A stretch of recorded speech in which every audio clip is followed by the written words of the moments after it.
Salut tout le monde et bienvenue dans cette deuxième vidéo concernant Adobe Edge Animate. Et dans cette deuxième vidéo, dans ce deuxième tutoriel, on va aborder les choses importantes et on va commencer à animer. Dans notre première vidéo, on a mis en place nos éléments. Comme vous pouvez le voir à l'écran, pour l'instant, on a seulement nos éléments qui sont placés là où il faut dans notre scène. Et on va animer nos éléments de manière à avoir un résultat comme celui-ci.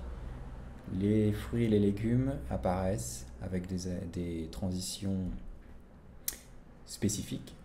Les ombres sous les fruits et les légumes sont animées également pour donner un petit peu plus de réalisme à cette petite composition.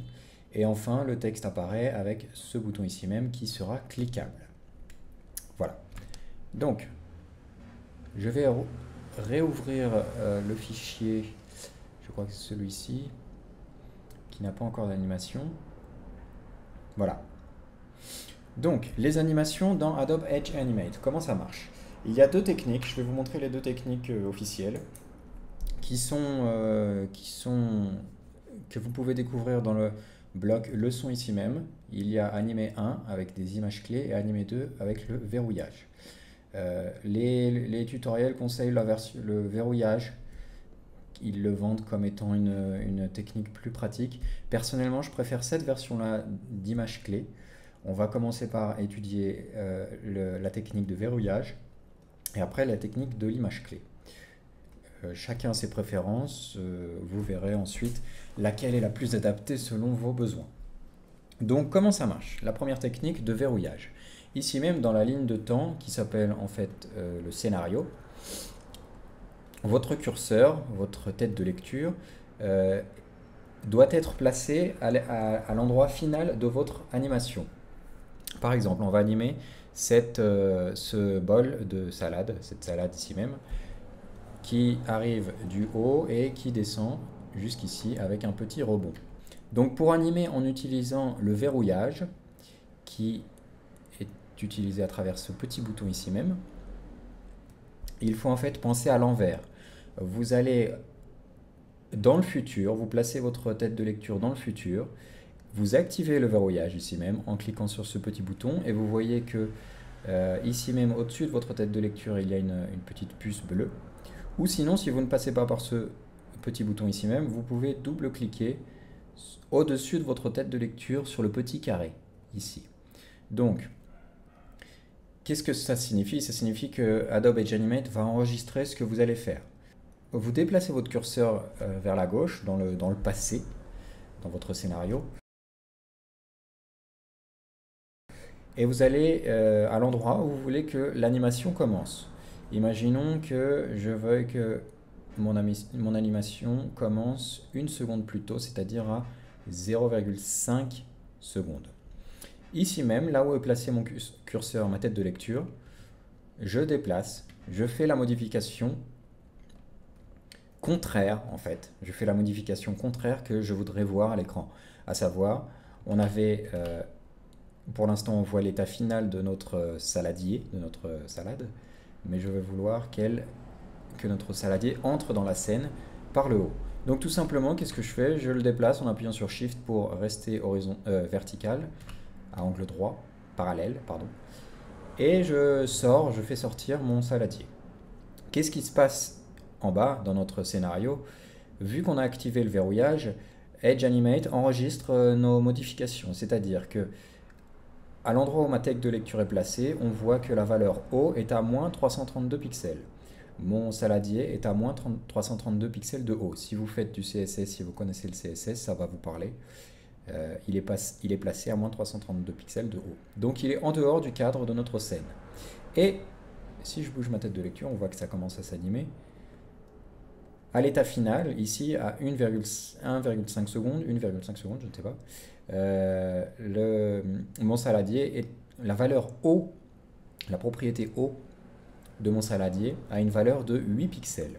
Donc Edge Animate a animé, comme son nom l'indique, mon saladier d'une valeur de la position verticale moins 332 pixels jusqu'à, on voit ici même la valeur qui se réduit, jusqu'à 8 pixels de haut. Si je désactive le verrouillage, que je place ma tête de lecture en tout début, ici même, ou alors je peux appuyer sur ma touche retour, et ensuite que j'active la lecture avec la touche espace, on voit que mon saladier descend tranquillement et que l'animation est faite. Comme vous le voyez, l'animation n'est pas vraiment très réelle, très réaliste pour l'instant. C'est un peu triste, si je puis dire. Pourquoi? Parce que pour l'instant, cette animation qu'Adobe Edge Animate a créée est linéaire, c'est-à-dire que la vitesse de descente, la vitesse d'apparition, la vitesse de déplacement de ce saladier est linéaire, que ce soit au début ou à la fin de notre animation, le saladier s'affiche, descend à la même vitesse, une vitesse constante. Quelle est la deuxième technique pour faire une animation dans Adobe Edge Animate? On a vu avec ici même le verrouillage. Je vais supprimer ici même cette animation et mon saladier est revenu en position initiale avant l'animation, c'est-à-dire il est hors du cadre. Je vais le replacer ici même. Voilà. Donc on n'a plus d'animation et on va utiliser une autre technique qui n'est pas le verrouillage mais qui s'appelle, je crois, dans les leçons, dans les tutoriels Animate par image clé. C'est beaucoup plus libre. Pourquoi? Si par exemple je passe ma tête de lecture à 1 seconde, avec la technique d'image clé, il faut réfléchir, il faut en fait savoir quelle transformation va être effectuée dans notre animation. À savoir, quelle propriété dans notre panneau propriété ici à gauche, quelle propriété va être animée au cours du temps. Nous, on va vouloir seulement animer une seule propriété ici, comme on l'a vu avec notre technique avant de verrouillage. On va vouloir animer cette propriété ici, Y, c'est l'axe vertical, la position verticale de notre saladier. Car si on modifie ici, c'est bel et bien la propriété qu'on va modifier. Donc à 1 seconde, on va cliquer sur ce petit losange ici même avec une explication, ajouter une image clé pour O. Qu'est-ce que ça veut dire? Adobe Edge Animate enregistre la valeur O à ce moment-là. Pour le moment, ça ne change rien à notre animation. Mais si par contre, je déplace mon curseur à 0,5 secondes et que cette fois, je déplace avec ma sélection, je bouge mon saladier vers le haut, qu'est-ce qu'on voit? La même chose qu'avant, qu'avec le verrouillage. Adobe Edge Animate a créé une transition. Il a vu que notre valeur O, qu'on a définie comme modifiable, comme animable, vu qu'on a cliqué sur ce petit bouton ici, sur ce petit losange, il a vu que cette valeur a changé au cours du temps, ici à 0,5, vu qu'on a on a déplacé notre saladier, et il a créé une transition. Voilà. On peut voir que ici même, notre valeur se modifie au cours du temps de moins 330 pixels à 8 pixels. On peut faire exactement la même chose avec une autre propriété. Par exemple, je veux qu'à 1 seconde, mon saladier n'ait aucune rotation, ne soit pas pivoté, si je puis dire, 0 degré. Donc je clique ici sur ce petit losange de rotation, ce qui veut dire que si à un autre moment je vais effectuer une modification de cette propriété rotation, Animate va comprendre que je vais vouloir animer la rotation d'une valeur à une autre. Si je me replace ici même à 0,5 secondes et que je bouge légèrement mon saladier pour le pivoter légèrement vers la gauche, il a créé de nouveau ici une deuxième bande verte qui signifie que la propriété rotation va être animée également. On voit donc, si je déplace mon curseur du début jusqu'à la fin de cette transition, le saladier est animé et pivote. Voilà. Je préfère personnellement cette technique car elle est plus modulaire, on décide nous-mêmes des propriétés qui vont être modifiées au cours du temps. Si on regarde ici même sur ces bandes de couleurs qu'Animate a créées pour nous, qui représentent visuellement en fait nos animations et les transformations des valeurs au cours du temps, on peut très simplement modifier ces transitions, ces animations. Par exemple, si je veux que ma rotation et que le déplacement vertical de mon saladier commence plus tôt, eh bien, si je prends la bande principale qui est tout en haut et que je l'étends vers la gauche, on peut voir que maintenant, l'animation durera 1 seconde.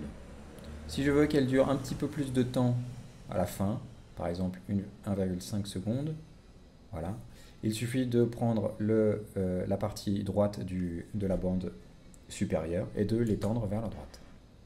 Voilà, l'effet est plus lent. Je vais décider d'1 seconde, je pense. On peut également modifier le temps de transition, le temps d'animation d'une seule valeur. Si je donne un petit zoom ici même sur ces deux animations haut et rotation, je veux par exemple que la rotation soit plus rapide. Pardon. On désélectionne. Si vous avez tout sélectionné et qu'ils sont jaunes, ça va tout modifier en même temps. Donc j'ai cliqué dans le vide, dans le gris. Et cette fois, je vais prendre ce petit losange ici et je veux que la rotation dure 0,5 secondes, mais que le déplacement vertical dure 1 seconde. Voilà, tout simplement. Bon, ça ne se voit pas beaucoup. Si par exemple, ça ne se voit pas beaucoup pour l'instant car toute la rotation se fait alors que l'élément est en dehors du cadre. Donc tout simplement, je peux cliquer sur cette bande de rotation, de l'animation de la rotation, et la déplacer à la fin de l'animation. Donc au début de l'animation, quand le saladier descend, il tombe, il n'y a pas de rotation et tout d'un coup, la rotation commence. Voilà. Je peux également modifier les valeurs très simplement. Si je place ma tête de lecture à 0,5 secondes et je veux que ma rotation soit plus poussée. Je veux qu'au lieu de commencer à moins 8 degrés, je vais commencer à moins 32 degrés. C'est moche, mais c'est juste pour vous expliquer. Donc là où vous avez placé votre tête de lecture, vous sélectionnez la propriété à modifier. Et par exemple, vous venez modifier la propriété en question. Et l'animation sera modifiée en fonction de ce que vous venez de faire. Mais si je veux également ajouter une étape, par exemple, je commence à moins 63 degrés de rotation et je veux qu'ici, à 0,700 par exemple, je veux qu'ici même la rotation soit de, disons, moins, on va dire moins 12 par exemple. Eh bien, vous voyez qu'ici même, Adobe Edge Animate a ajouté un petit losange. Cela signifie que il y a une nouvelle valeur qui vient d'être enregistrée et Adobe Edge Animate va faire les transitions qu'il faut entre moins 53 degrés à 0,5 secondes, moins 12 degrés à 0,7 secondes et enfin 0 degré à la fin de notre animation à 1 seconde. Qu'est-ce que ça donne? C'est un peu bizarre, mais c'est juste pour expliquer les images clés. Voilà. Donc, quand vous avez créé une animation, vous pouvez très simplement modifier les durées de vos animations, ou bien toutes vos propriétés, vous les modifier en même temps. Par exemple, que toutes les propriétés soient animées plus longuement, si je puis dire. Ou alors, choisir une seule propriété, par exemple O. Je veux que O soit très court. La transition, la chute de mon saladier soit très court, et ensuite la rotation s'effectue. Voilà. Donc vous voyez, avec des simples glissés-déposés, c'est très efficace, c'est très simple d'effectuer des modifications à vos animations dans Adobe Edge Animate. Bon, faisons quelque chose d'un peu réaliste. On veut qu'à 1 seconde, je vais revenir à nos données initiales. On veut qu'à 1 seconde, notre saladier soit ici, ne soit pas pivoté. Il y a une rotation de 0 degré. Il n'est pas de rotation, en fait, tout simplement. Donc, je vais enregistrer la rotation. On va faire un petit effet de rebond. Et également, le positionnement vertical. Donc, j'appuie sur le petit losange ici pour rotation et également pour la propriété Y. En début d'animation, à 0 secondes, en tout début, je vais donc placer mon élément ici même, comme on l'a vu, et je vais faire une petite rotation légère. Voilà. Si j'appuie sur espace, on voit notre animation qui, pour l'instant, n'est pas très naturelle. On ne dirait pas, une chute, on ne dirait pas que notre élément tombe du ciel.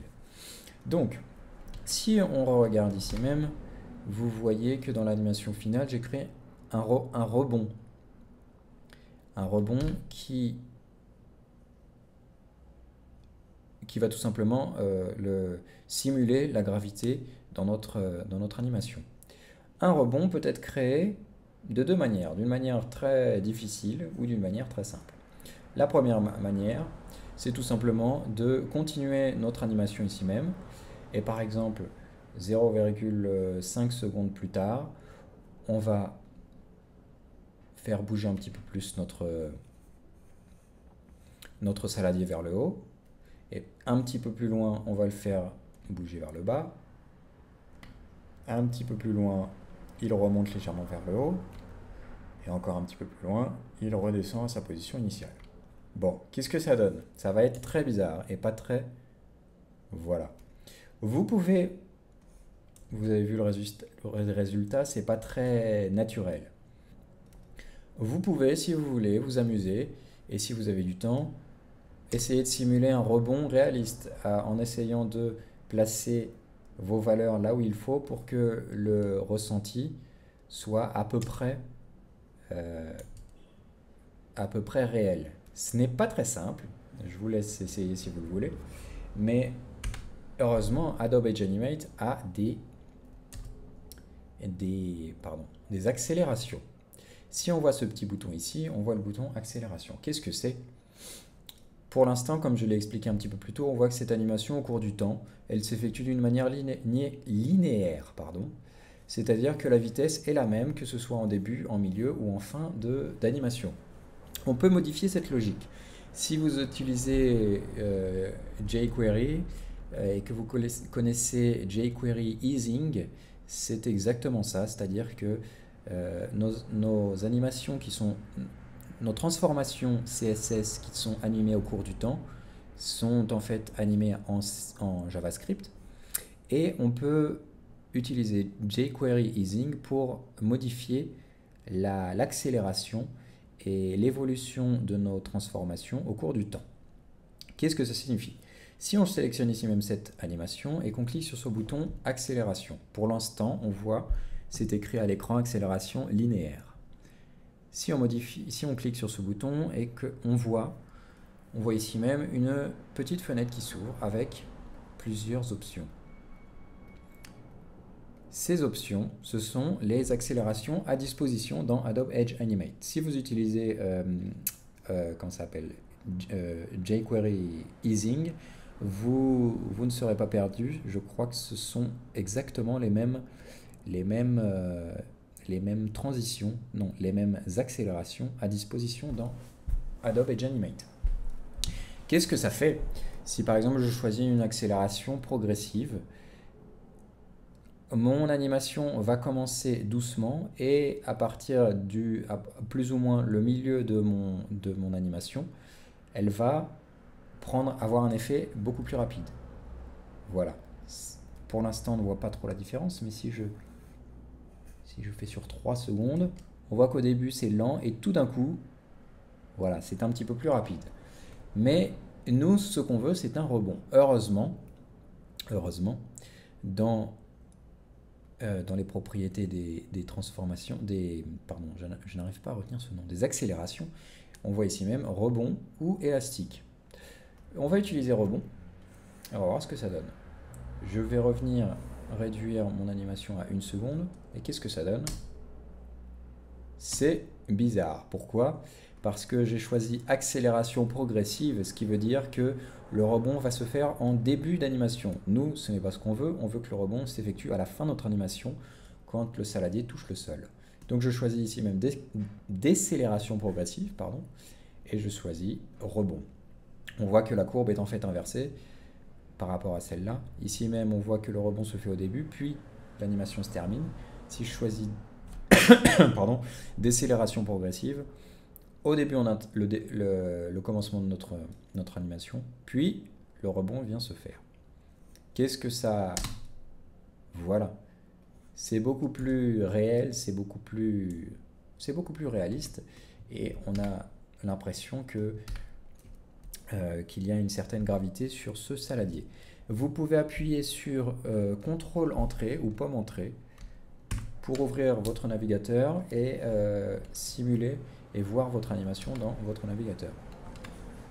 Et en actualisant, on voit que l'effet rebond simule très bien le rebond que l'on veut simuler et que le rendu est acceptable. Je vais juste faire une petite modification. On anime, on fait une rotation, on pivote, on fait pivoter ce saladier, mais la rotation s'effectue en début d'animation et donc ça ne se voit pas beaucoup. Donc qu'est-ce que je vais faire? Je vais sélectionner ici cette bande qui correspond à l'animation de la rotation et je vais la réduire pour que la rotation se fasse un petit peu plus tard dans le temps. Qu'est-ce que ça donne? Si j'actualise ici même, ce n'est toujours pas tout à fait ça. Donc je vais essayer de trouver un moment. C'est un petit peu mieux. C'est un petit peu mieux, sauf que je voudrais que la rotation soit des deux côtés. Quand mon saladier touche le sol, on voit qu'il est orienté un petit peu vers la gauche et qu'il vient se placer à 0 degré. Je voudrais qu'il aille aussi un petit peu vers la droite. Donc tout simplement, qu'est-ce que je vais faire? Durant cette animation, je vais me placer à peu près, je ne sais pas, à un tiers par exemple. Non, je vais voir. Non, plutôt aux 2 tiers. Et je vais vouloir qu'ici même, mon saladier pivote de l'autre côté.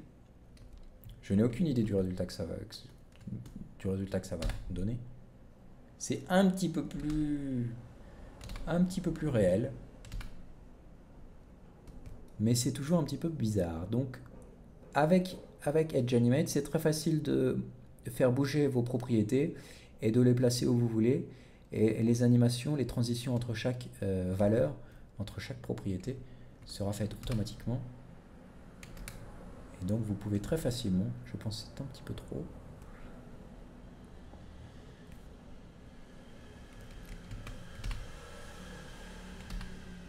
je vais faire quelque chose comme ça. Si je vérifie mon animation initiale, ouais, c'est pas mal. Si je regarde le résultat, ouais, c'est pas mal. Ça ira pour ce tutoriel. Voilà, donc la première animation. On va continuer comme ça avec tout le reste. Donc, on commence par le saladier. Mais si vous vous rappelez du résultat final, je commence par ma myrtille. C'est pas un problème. On va animer notre myrtille. Je vais aller me placer à 2 secondes. Ma tête de lecture à 2 secondes. Je vais sélectionner ma myrtille ici même. Et qu'est-ce qu'on va vouloir animer? Si vous regardez ici, on voit que la myrtille commence un petit peu plus en haut et un petit peu plus à gauche que sa position finale, et que son opacité augmente jusqu'à avoir une opacité de 100%. Pourquoi je dis ça? Car il faut savoir les propriétés qu'on va animer. Donc on a dit un petit peu plus en haut, un petit peu plus à gauche. Donc X et Y, je crée des images clés. Il y a également l'opacité, je crée une image clé. Et aussi la rotation, je crois, si je ne m'abuse, oui. Donc la rotation, je crée également une image clé en cliquant sur ce losange. Donc à 2 secondes, on a enregistré les valeurs finales de notre myrtille. Son opacité, sa rotation et son positionnement X et Y. Une seconde plus tôt, je vais déplacer ma myrtille avec les flèches de mon clavier. Je vais le placer un petit peu plus en haut à gauche ici même. Et vous voyez tout de suite que Adobe Edge Animate m'a créé mon animation. Voilà. Je vais vouloir, en tout début d'animation, on ne voit pas la myrtille, elle va apparaître.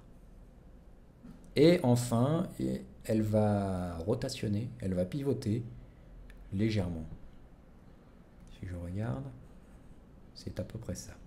Si j'appuie sur Play, on voit que l'accélération rebond qu'on a effectuée sur le saladier est également présente sur l'animation de notre myrtille. On n'en veut pas.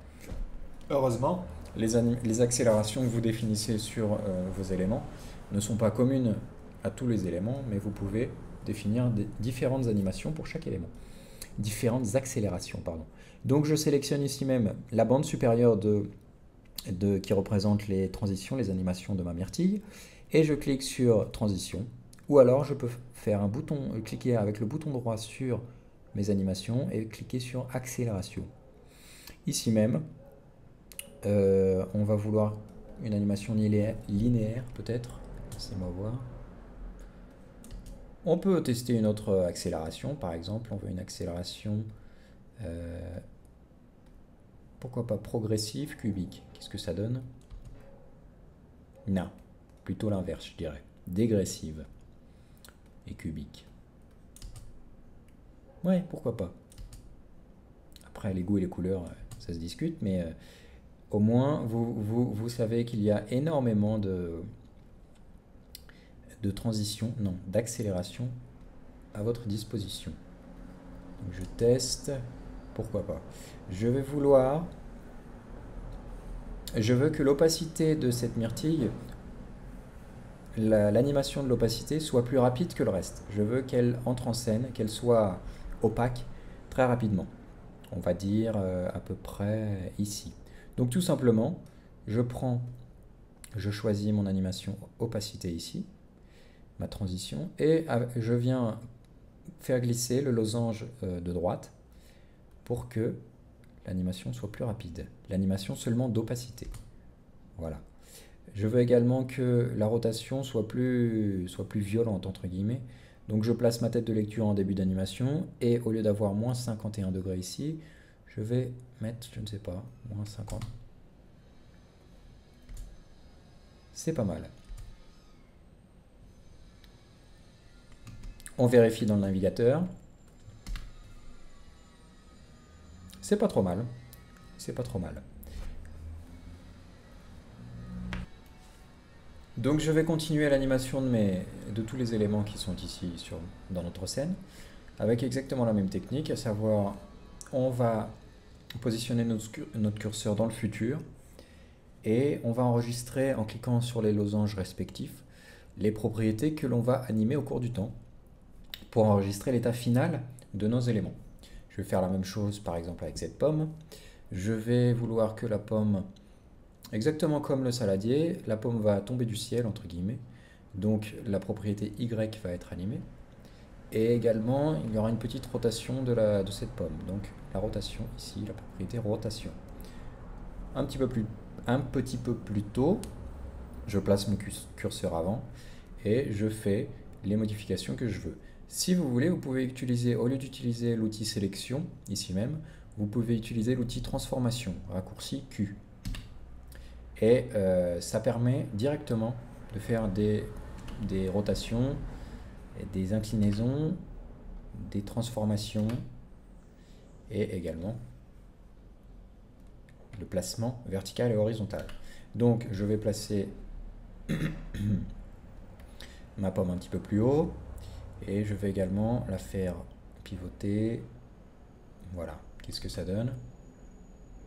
Donc vous voyez que cette pomme a une accélération. L'accélération est la même que la myrtille, c'est-à-dire une décélération cubique. Sauf que nous, on veut, pour cette pomme ici même, on veut un rebond. Donc décélération, rebond. Je vais laisser passer ce camion passer. Je vais laisser passer ce camion seulement. Ça fait très longtemps que je ne parle plus beaucoup français. Et donc certaines de mes phrases doivent être totalement incohérentes. Donc si on regarde notre animation, on voit que la pomme apparaît un petit peu tard. Donc tout simplement, je sélectionne ici même en haut la bande supérieure de notre animation, de l'élément pomme, et je viens le placer où je veux. Notre vidéo d'aujourd'hui sera peuplée de miaulements. on a une nouvelle locataire qu'on a trouvée dans la rue aujourd'hui. Et donc, il y aura quelques miaulements qui vont, qui vont égayer notre vidéo. Qu'est-ce que tu veux? Hein? Qu'est-ce que tu veux?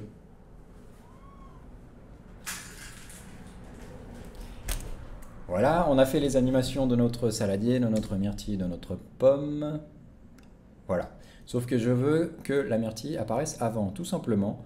Si je ferme ici même, vous pouvez étendre ou fermer, en mode compact ou en mode étendu, vos animations pour voir les propriétés qui sont animées sur un élément. Donc je vais fermer ça et je vais vouloir que ma myrtille soit animée en premier et qu'ensuite ma salade tombe du ciel. Donc tout simplement, j'ai pris mon animation, ma bande supérieure de l'animation et je l'ai fait glisser là où je veux dans ma ligne de temps. Donc c'est pas trop mal pour l'instant. Pardon. Et je vais faire exactement la même chose avec tous les autres éléments qui sont visibles dans notre animation. Je pense que je vais accélérer un petit peu la vidéo, car maintenant que vous avez compris le principe.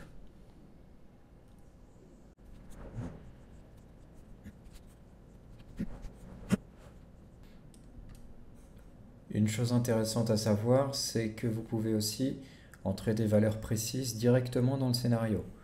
Par exemple, au lieu de bouger ma fraise ici même avec le curseur, par exemple, je peux dire à cet endroit-là, là où il y a ma tête de lecture, je clique sur le petit losange, il est donc sélectionné car il est en orange, et je peux ici même ou bien faire glisser mon curseur sur ce chiffre pour le placer où je veux, ou bien écrire directement une valeur, 570 par exemple. Voilà, c'est pas mal.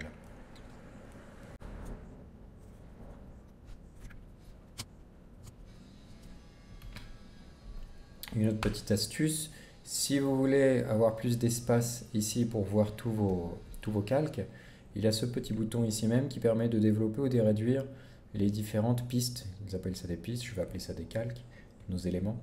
Donc tout simplement en appuyant sur CTRL A ou pomme A, vous allez tout sélectionner et en cliquant sur ce petit bouton, une fois ça va tout fermer, une autre fois ça va tout ouvrir. Donc voilà.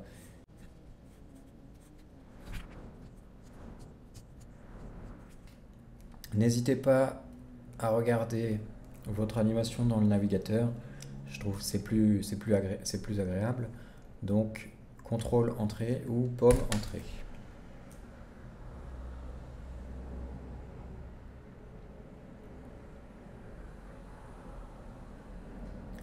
Donc on n'est pas trop mal pour l'instant. Sauf que si on regarde vite fait, je trouve que ça pourrait être légèrement plus rapide. Les animations des éléments pourraient se chevaucher un petit peu. Donc c'est très simple dans Edge Animate, comme je vous l'ai montré. Ici, vous avez la représentation visuelle de vos animations. Il suffit tout simplement de les sélectionner, de sélectionner celles que vous voulez modifier, déplacer dans le temps, et de les faire glisser. Par exemple, si je vérifie, je voudrais que mon saladier, je voudrais que ma tomate apparaisse plus tôt. Donc tomate, c'est ça. Donc tous ces éléments-là, à partir de tomate, je vais les sélectionner, je vais les déplacer un petit peu vers la gauche.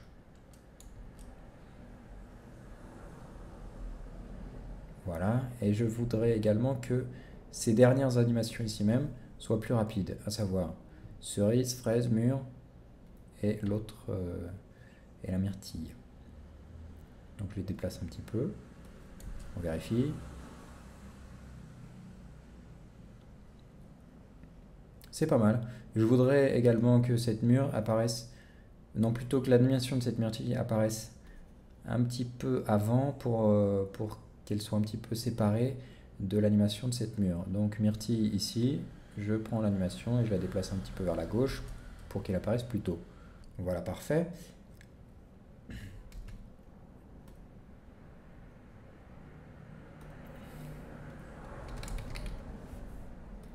On va terminer avec l'animation de notre texte et de notre bouton. Donc même technique, je choisis, je sélectionne mon élément. J'enregistre, je crée des images clés pour pouvoir spécifier quelle propriété va être animée. Donc là, en l'occurrence, on va animer l'opacité, euh, l'échelle, et je crois que c'est tout. Donc on va dans le passé, on place notre tête de lecture dans le passé. Je réduis l'opacité, je réduis un petit peu la taille, 65%, voilà. Qu'est-ce que ça donne? C'est pas mal. En plus, on a, je crois qu'il y a ici même, vous voyez la courbe de rebond. Je vais juste la faire un petit peu plus rapide. Voilà. Et même chose pour équilibrer. Si on veut, on peut dupliquer des transitions, des animations. Donc je peux cliquer ici même sur la bande supérieure de notre transition et la copier, CTRL-C ou POM-C. Donc j'ai copié ces transitions. Je vais cliquer sur cet élément ici même, qui est texte, et je vais faire édition, coller, tout bêtement. Et donc l'animation qui existe pour manger existe désormais pour équilibrer. On vérifie. Voilà, les deux animations sont les mêmes, mais avec un petit décalage dans le temps. Je remarque un petit problème. Vous voyez que le E ici même est tronqué et que le M, je crois, ici est un peu tronqué. Il suffit tout bêtement de... Non, c'est pas ça, pardon. C'est l'outil de sélection normale. Et il suffit d'étendre un petit peu la taille de mon container. Si vous faites du CSS, vous saurez de quoi je parle. Je vais faire la même chose pour manger. Je vais donner un petit peu plus d'espace ici et le replacer.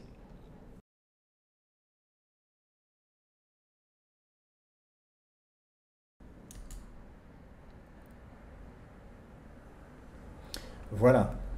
Donc on vérifie une dernière fois dans le navigateur.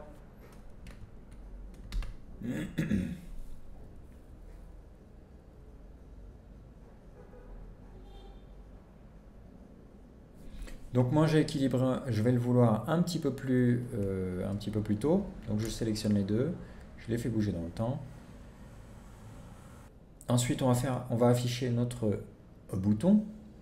Donc je vais dans le futur, sauf que ce bouton est composé de deux éléments, le texte ici même et derrière un arrière-plan, le bouton lui-même.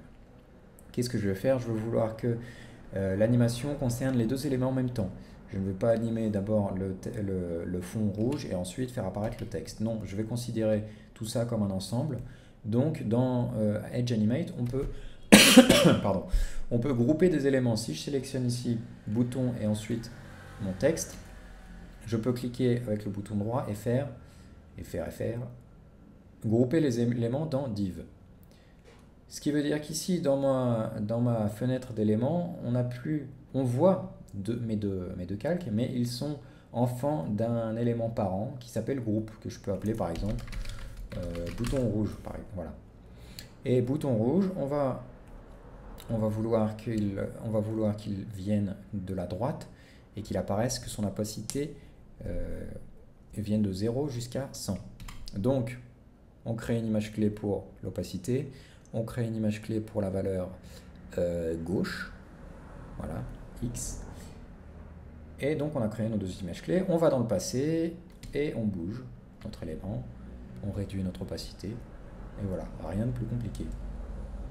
C'est parfait. Il a également pris l'accélération rebond. Sauf que je ne veux pas cette accélération rebond. Je vais vouloir une décélération. On va voir ce que ça donne. Qu'est-ce que ça donne ça? Ouais, c'est pas mal, c'est pas mal. Faire légèrement plus rapidement. Non, c'était bien avant. Voilà. Si je vais un petit peu plus tôt, on vérifie. Ok. Je vais juste le bouton et le texte un tout petit peu plus tard. Parfait. Ensuite, il nous reste trois choses à faire. On va animer notre dernière cerise. Ici, celle-là, qui va tomber du ciel après que notre texte et notre bouton se soient affichés. On va donc animer cette cerise. On va également animer les ombres, les ellipses foncées qui sont sous chaque élément. pour accentuer un petit peu les effets de chute, de rotation, d'apparition de nos éléments. Et enfin, on va rendre ce petit bouton cliquable. Donc je vais animer cette cerise, je vais juste accélérer la vidéo vu qu'on l'a déjà fait pas mal de fois jusqu'à maintenant.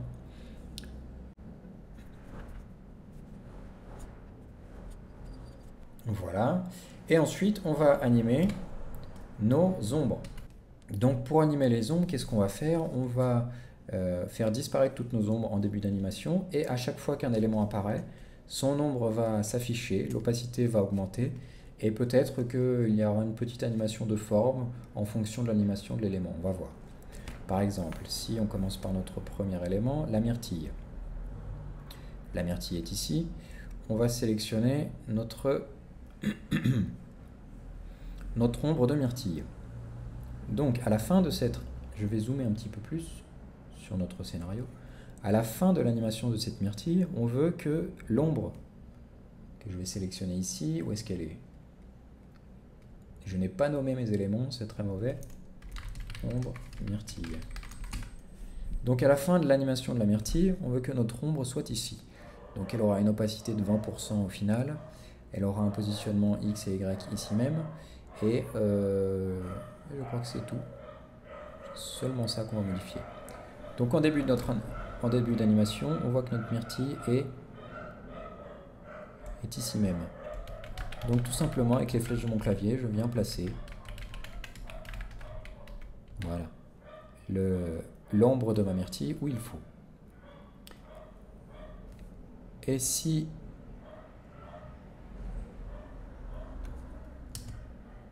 voilà, c'est pas trop mal. On peut voir que l'ombre suit la myrtille. On va faire la même chose avec le saladier.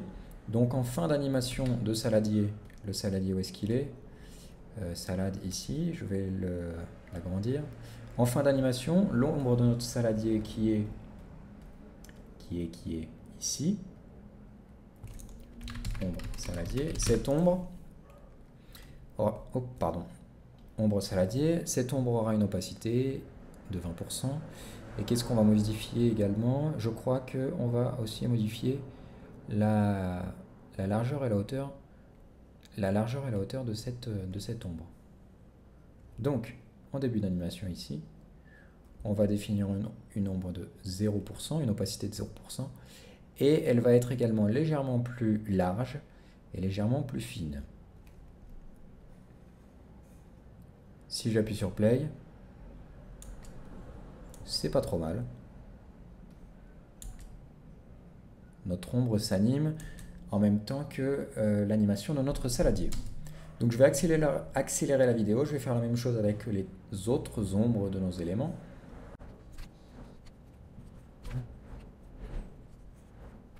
Voilà, j'ai animé nos ombres, vérifions.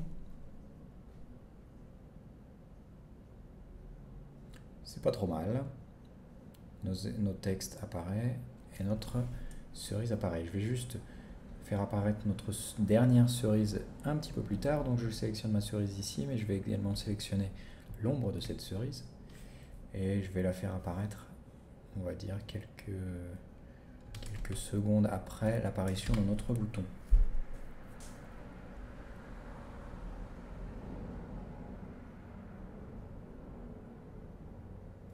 Et enfin, notre cerise. Voilà. On a presque terminé. La dernière chose à faire, c'est de rendre ce bouton cliquable.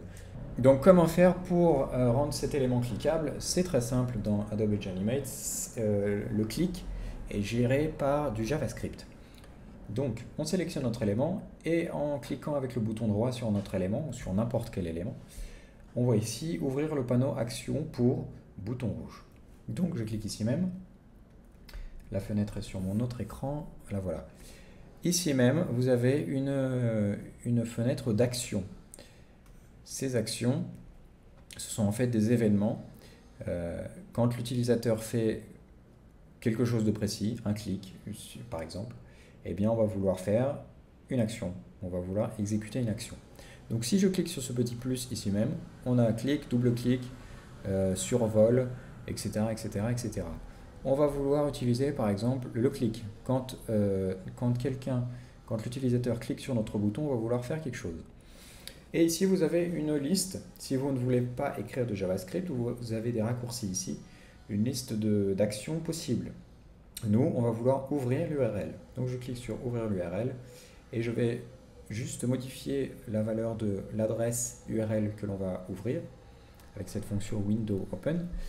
Ça va être mangerbouger.fr et je vais vouloir l'ouvrir dans une nouvelle fenêtre, donc blank.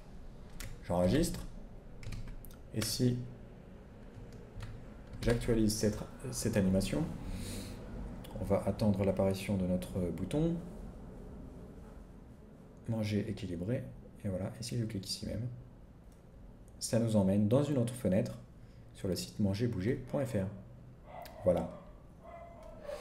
Donc c'est tout pour cette deuxième vidéo d'AppJanimate, assez longue, mais on a vu comment créer des animations.